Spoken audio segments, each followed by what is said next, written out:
At the time I was practicing, and I assume now, but obviously I don't keep up on things that I'm not involved in. It was always preferable that children be placed with relatives over being placed in foster care. That did not like often happen initially because the placements were considered an emergency, and so therefore they were placed right away, like in emergency custody. And then sometimes they were, so the emergency placement didn't last long because, as I mentioned before, it's like temporary 2 3 days. I don't even think it's more than a week in most cases. And then they moved them to like a more permanent placement with somebody who's a regular foster care parent.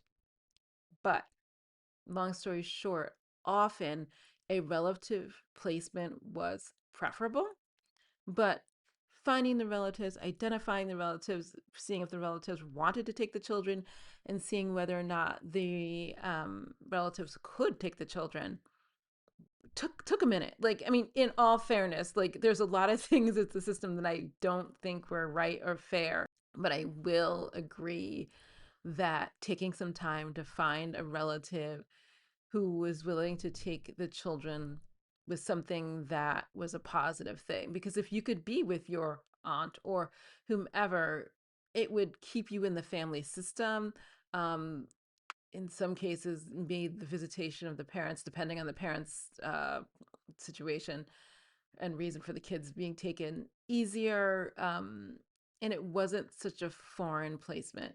So at this point, they're looking for a relative. And in this case, and this actually happened often with single moms, in this case, the father is being chosen for a relative placement. Fathers, if the parents were not together, fathers were often considered.